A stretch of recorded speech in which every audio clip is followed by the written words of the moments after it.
This is the design start of a repeater controller I've been dreaming up here, but I wanted it to also do some crossbanding and connect to Echolink.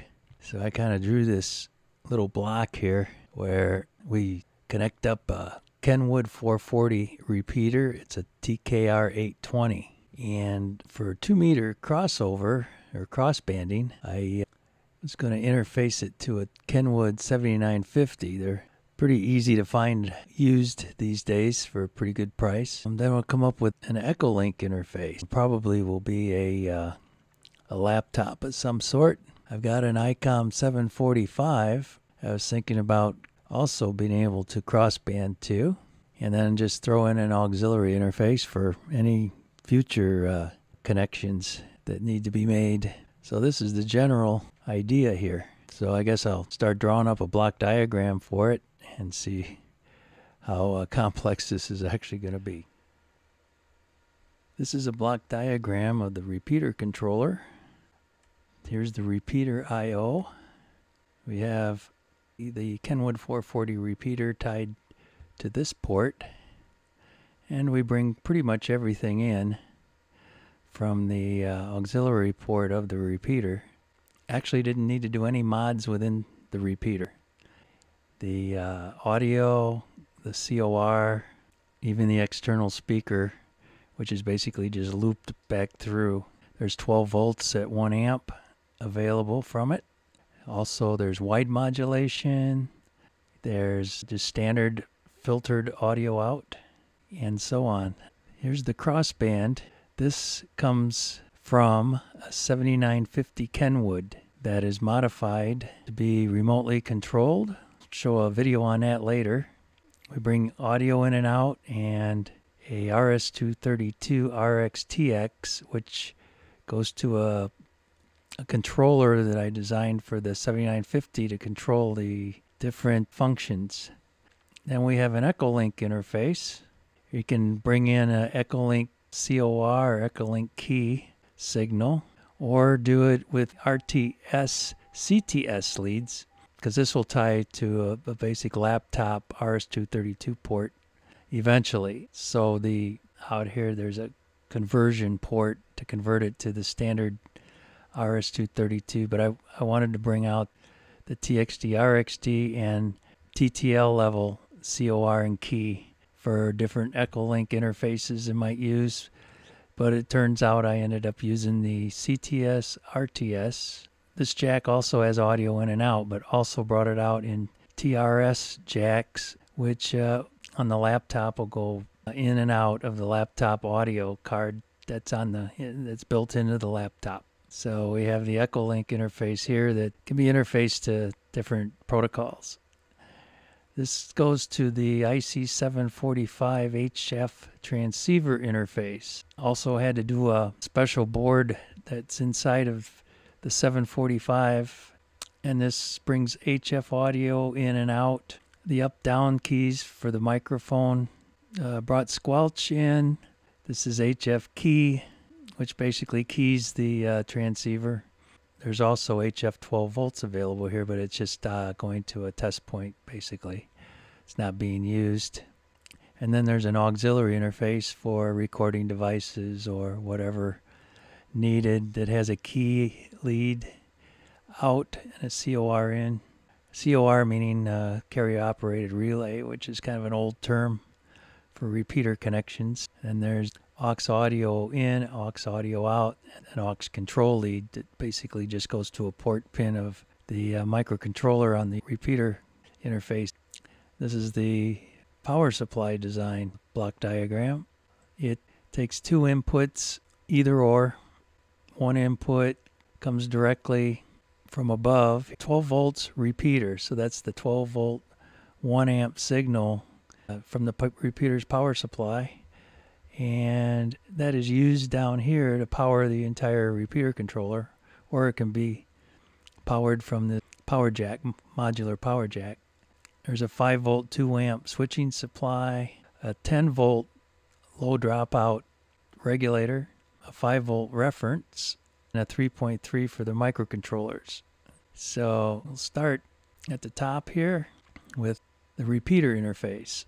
There's straps to option wide audio or filtered audio from the repeater, and wide modulation or filtered, it says this is actually filtered modulation in to the repeater. And here is the external PTT enable, which I really don't use for anything, but I put it here anyway. Key out, that keys the repeater, and the COR in from the repeater receiver. That's buffered with these 2N7002 FETs. Then we have protection here for the audio, for static and so on. Here's a repeater input level to the controller from the repeater, and this is the transmit out to the repeater.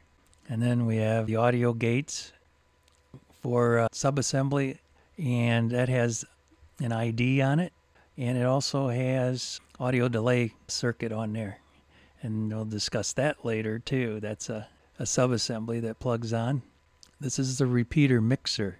Depending on which gate here on each module is pulled, this mixes HF audio, the crossband audio, Echolink audio, aux audio. There's a voice recall module, discussed later, and the repeater audio is brought back also, and it's mixed into this op amp here, and then the repeater audio feeds the mixers for the selected other interfaces. For example, here's the crossband interface, and it's kind of like the repeater interface, but it has its own microcontroller because this microcontroller talks to via a serial port to the 7950 to totally control the 7950.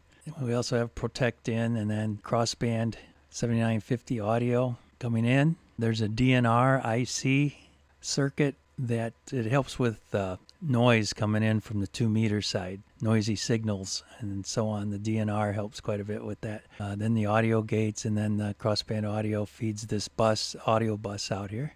Now the crossband receives any audio on the controller other than its own. Its own audio, of course, doesn't feed back through here. It would become a feedback. In any event, the voice module here, explain that later. It finds the frequency the 7950 is set to, and by hitting a code, it will tell you what frequency the crossband is actually on. And this is the crossband aux port, a subassembly that has a PL encoder on it to run PL to the crossband radio. It also has a 5-band graphic equalizer and a automatic level control, audio ALC. And that's all on this subassembly board that's plugged on top of the controller. That's the crossband interface. Here's the Echolink interface. It takes left and right audio actually in here from the laptop or whatever, and then just sums it together. And then it puts 2 audio out, so it covers both left and right. Even though the Echolink uses mono, we make sure all bases are covered here.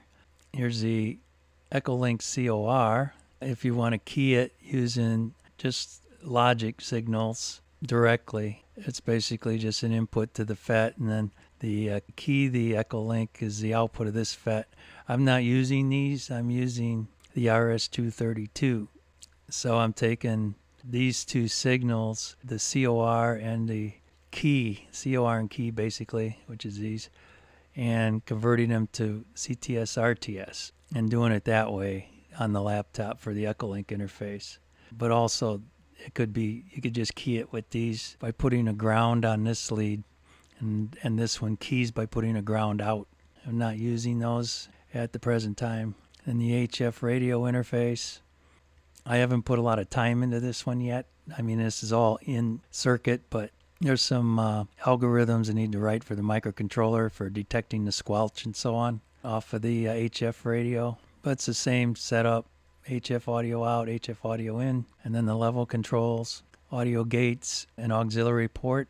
This is the up-down signals, like the up-down on a microphone, so you can jump up and down frequency. And then you've got HF squelch in, the HF S meter. That is an analog signal that I plan to use on the A to D converter here to do some algorithms with on the S meter, because the squelch signal off an HF rig isn't, other than on the FM, isn't too good for much else. And then you have HF key out, and that goes to the HF transceiver interface. And then we have the aux interface, and that's basically the same with protection, audio in, then an audio gate. There's an aux port here for any special functions, aux audio out. This is an aux control in. It's not assigned to anything yet. Aux key out, which is a ground. This transistor puts a ground out, and this transistor detects a ground coming in. Also, there's an audio monitor circuit here where you plug in headphones and whatnot. This basically monitors the whole repeater. It just happens to be on this particular interface. Then each one has a mixer, like the aux will mix any of the input functions other than its own. The HF will take any audio that's selected, and same with Echolink. Then we get to the master controller, the main micro. This is the system controller, and this is what decides what is routed to what. You might just have the repeater routed to itself, so it's just a basic 440 repeater, or you can, using touch tone, select whatever you want to cross connect to. Here's a DTMF decoder that brings DTMF in only from the repeater's receiver. None of the other functions will be decoded. 2 meters can't come through here, audio can't come through here, Echolink won't come through here, just the 440 repeater. But this is fed to the main micro here, and you can, by touch tones, decide what you want to tie to what. Like if you want to go to the crossband, you can dial that up. Echolink, dial that up. If you want Echolink, crossband, and 440, you can do that. You can pretty much mix and match any input that you want. There's also a LED interface here. It basically just uses a couple HC595 ICs. I wrote serial code to bring serial data. Total of 16 bits here, 2 8-bit chips.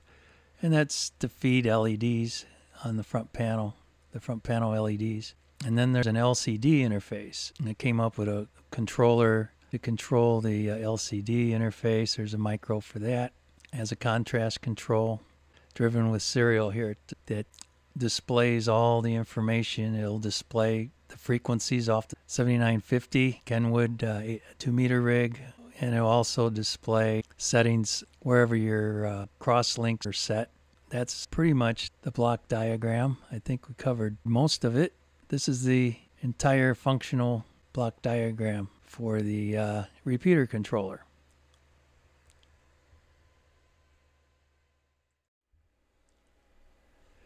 These are the schematics I came up with for the repeater controller. 6 pages. The HF radio interface, the repeater interface, crossband interface, the Echolink interface, and the aux interface. This first page is the main controller, the I/O, ins and outs, and the power supply, along with the LED indicators and the liquid crystal readout. As shown earlier, the block diagram, all of the I/O for the different interfaces, aux, HF, Echolink, crossband, and repeater. The power supply takes 12 volts in, either from the repeater or externally. It is filtered. 10 volts is created with this low dropout LM317 regulator. It's for all the audio circuits, op amps, etc. This is a 5-volt switching supply that takes the direct 12 volts and brings it down to 5 volts. It's good for about 2 amps, even though we don't need that much, but it's pretty efficient to drop the 12 volts down. Over here is the filter circuit for the 5-volt reference of the op amps. So the op amp rail will operate at 10 volts and its reference will operate at 5 volts. This is filtered to get rid of any of the noise that might come from switching or any load variances on the regular 5 volts. The regular 5 volts is used for the LCD display and the CMOS serial to parallel chips, the HC595s, which are over here.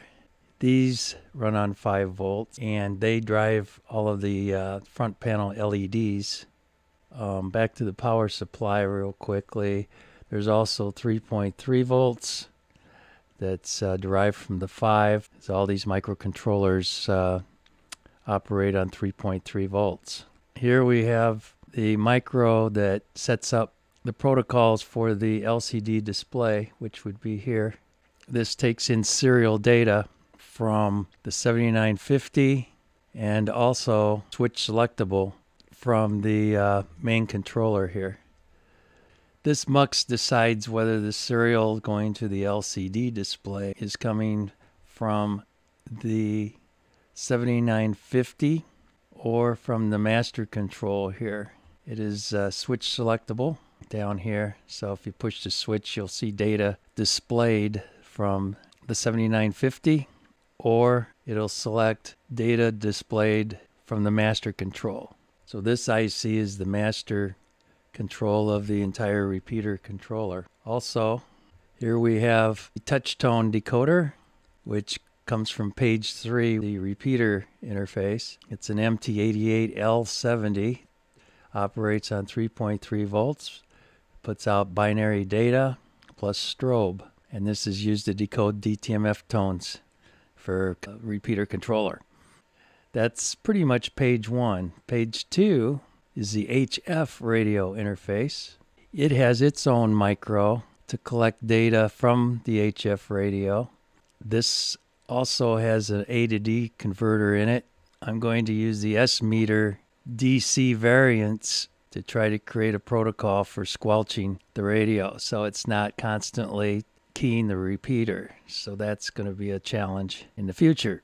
But this is a C8051F860 IC, which is a 16-pin surface mount IC. Then there's the protection input, audio inputs, the 33178 op amps, transmission gates 4066s used for the audio gating, and an auxiliary port for some special functions that might come along in the future. So this is the HF interface.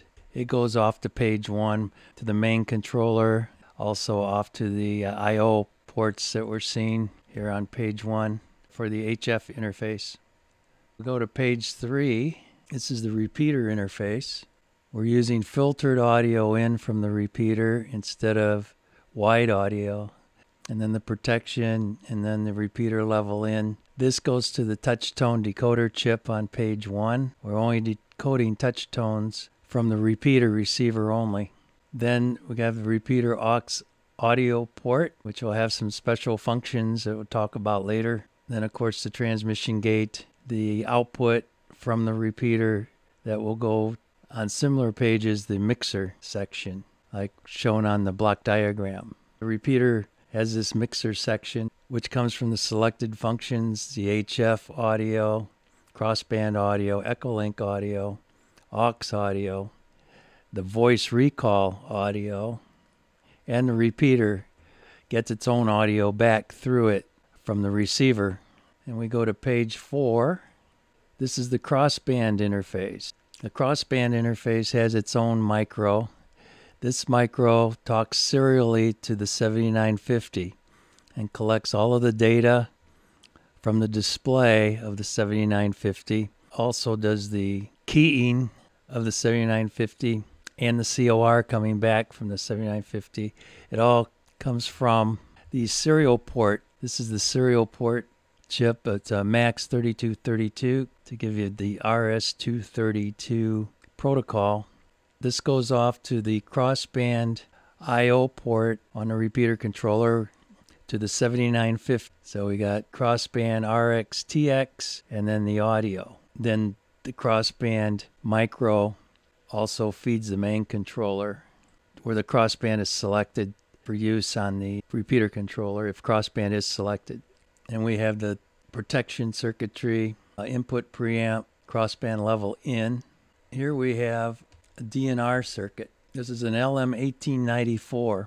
What this circuit does is When you have noisy signals on the crossband on 2 meters coming in, this will help get rid of some of the noise that's on the signal before it's sent over to the repeater. It kind of cleans up the audio a bit. This is the Crossband aux audio port and CTCSS port. This will be a daughter board, plugs on the main repeater controller for PL tone and audio processing.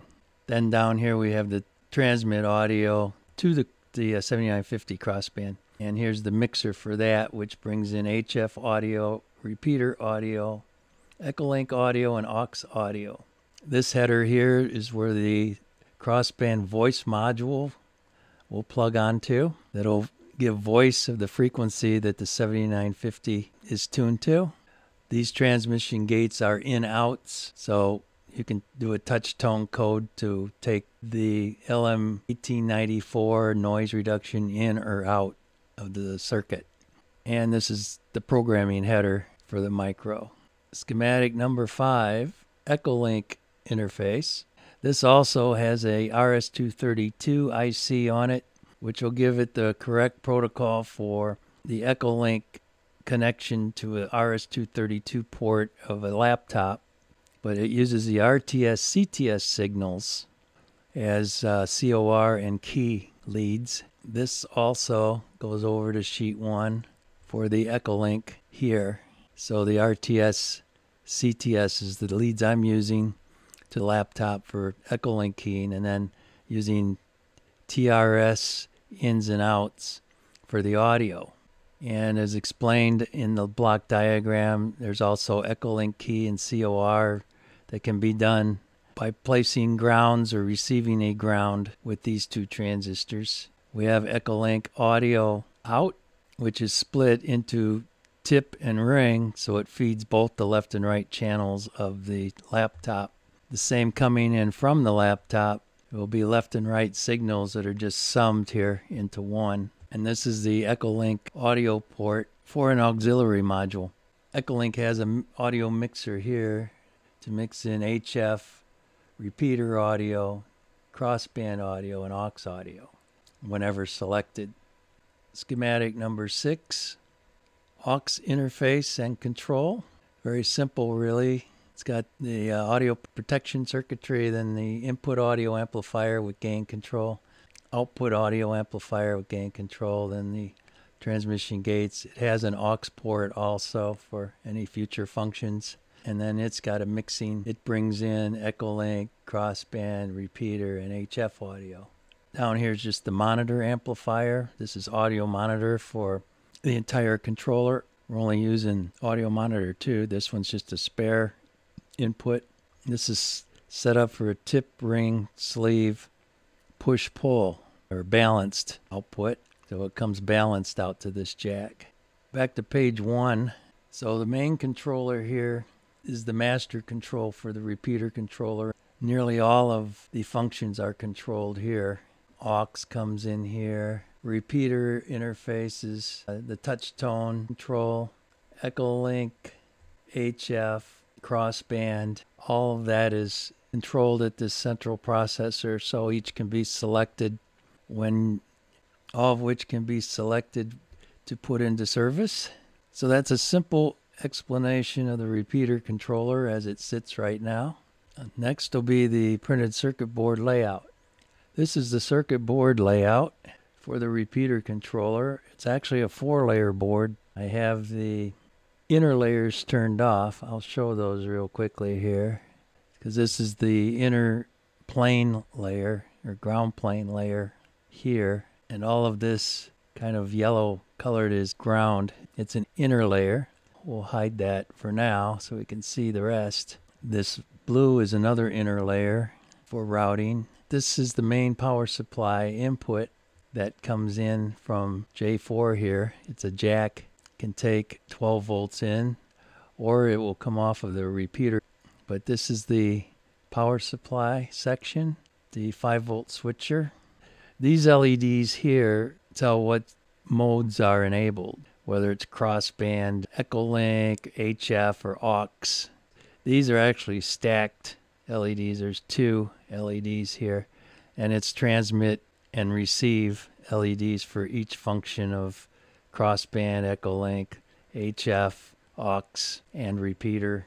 This is a switch that selects the readout from reading the 7950 2-meter crossband radio or the local repeater controller functions, and that selects what will be displayed. Each function, this is repeater here, and everything's labeled like this. Q303 means it's from page 3. So if we go to schematic page 3, there's Q303. So this is the repeater interface, page 3. This is page 4. If you notice, all these parts are C, like C415, C402. So if you go to page 4, you'll see this is the crossband interface. So all the crossband circuitry is here, and there's the header for the daughter board, auxiliary daughter board there. Same here for the repeater. This header here is the I/O for page 5. Of course, page 5 is the Echolink interface. So all of these parts are like R518 here and so on, J501. All of these 5 numbers represent what's on the Echolink circuitry, page 5. Down here we have the readout that plugs in here vertically, and that's what this large cutout is here. And this is the micro that converts the serial over to ASCII. The audio monitor jack and the aux. So here's HF, which is page 2, HF radio interface, which is this header here, and then this is the aux. So this is all the auxiliary circuitry. Anything with a 1 is on page 1. So U101, this is the master control micro for the entire repeater controller. And these headers here are programming headers for the different chips. This micro is for the crossband, and it talks to the 7950 and gathers all the display information, frequency display information. So the actual controller has 4 micros on it. One for the display, one for the master control, one for the 7950 interface, and then for the HF interface. This one's on the bottom of the board. The colors here are actually set up green top, red bottom. So there's also parts on the bottom of the board. And the dimensions of the board are 3.75 by 8. 3.75 inches by 8 inches. So there's the entire board, which took quite a bit of time to lay out.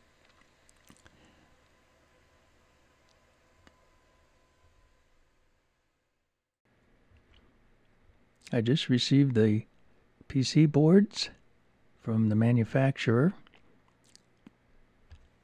I received 4 boards that I had on order, and now I'm going to start mounting the surface mount parts. Always mount those first. That way the board lays kind of flat as you do the mounting. If you do the leaded parts first, it's going to be all over the place as far as angles and trying to hold it down. I always take a colored pencil and mark off the parts on the assembly drawing as I mount them. That way I can kind of make sure that everything has been looked at, and do the same on the schematics.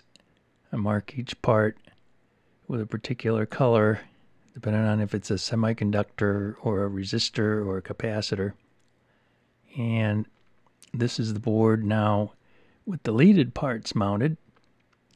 Pretty much the final board, final assembly. And I also have some code ready to put into the board to do some just preliminary testing. And we'll see if I have any mods to do. Hopefully not too many mods and what we call green wires that have to be added, just in case I forgot maybe some functions I might want in the future. So now This is the bottom. There are some surface mount parts on the bottom. Not too many, but it was pretty crowded on top, so I had to bottom mount a few parts.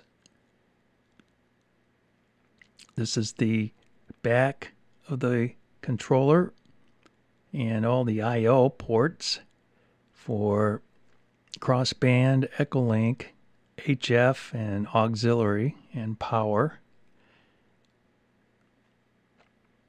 Now I've got some preliminary code in the board. I'm going to start running some tests and see how things are going to function, and hopefully we'll have a functional repeater controller eventually, but there's much code to be written yet, so it's time to start on writing code for the 4 micros that are on board. Before writing the code for the repeater controller, needed to come up with an options list here. Here's the 440 repeater, and it will be optioned to connect to certain external protocols such as Echolink, Crossband, and HF, but in different combinations. Option 1 will be Echolink only, so there will only be Echolink tied to the repeater. Option 2, Crossband only, will be tied to the repeater. So this will be 2 meter crossband tied to the 440 repeater. That's the 7950. Option 3, HF, the 745, will be connected to the repeater.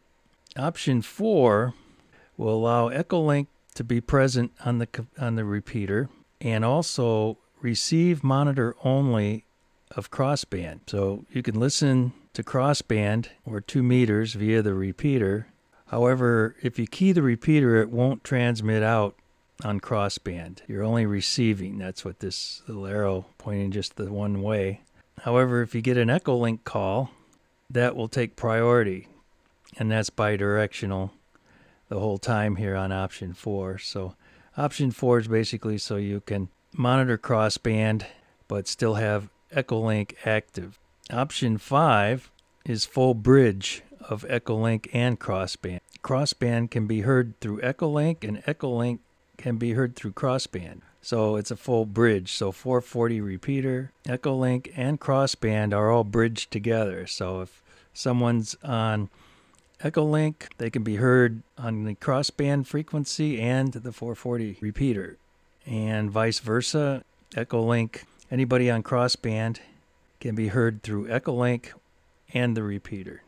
So that's option 5. Option 6 is full crossband. So 2 meters is fully crossband to the 440 repeater. And there's an Echolink monitor only. So if someone calls in on Echolink, you'll hear it on the 440 repeater, but it won't affect the crossband. And when you transmit on the repeater, it won't acknowledge Echolink until you either dial up option 1 if you just want to cut away from 2 meters and just talk Echolink, or you can dial up option 5 and make it a full bridge, or just ignore the Echolink and just continue the conversation between crossband and the repeater. And then option 7 is just repeater only, and none of these other functions will be present at the repeater.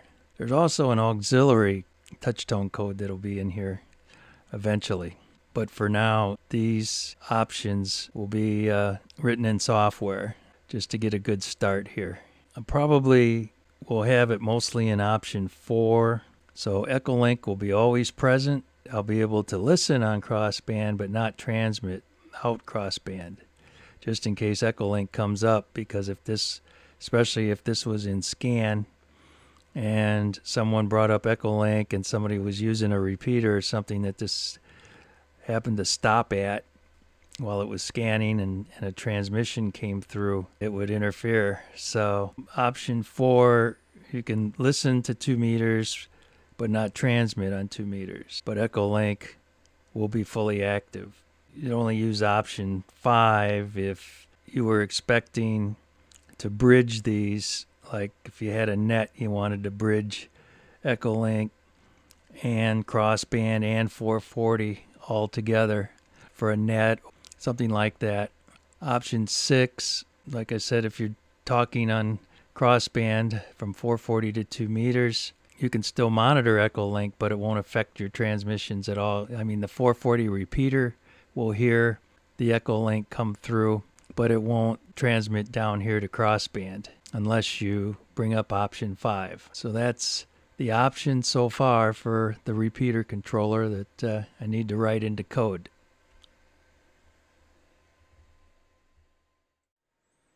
This is a quick look at the assembly language I'm using for the repeater controller for all of the micros that are involved. It's using the 8051 assembly language. The compiler I'm using is the Kyle UVision, and this is just a quick look at the type of code in assembly that I've been writing for the repeater controller.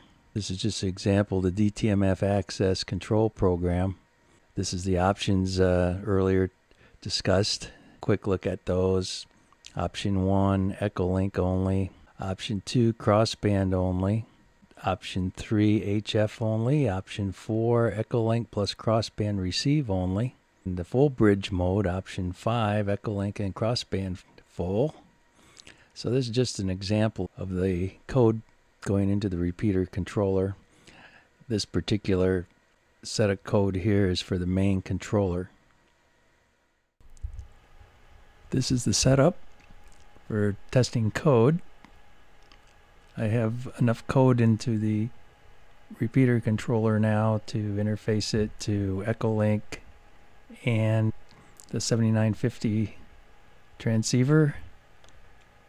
Going to go through some of the options of the controller via touchtone pad, which represents the touchtone pad on an HT or whatever comes into the repeater controller. It defaults to option 4, Echolink and Crossband receive. When you power up the repeater controller, that's where it will default to. Option 1, Echolink only. And we go to option 2, which would be Crossband only. Option 3, low band only. Option 4, Echolink and Crossband receive only. Option 5, Echolink and Crossband full. That's full bridging. So Echolink, Crossband, and 440 repeater are all bridged together. Option 6, Crossband and Echolink monitor only. So it's full Crossband and monitor Echolink only. By hitting this push button switch on the front, the readout is connected to the 7950 Crossband. And whatever is shown on the display of the 7950 will also be displayed on the repeater controller. And by pushing the button again, you're back to the options menus. And that's it for the original design of the repeater controller.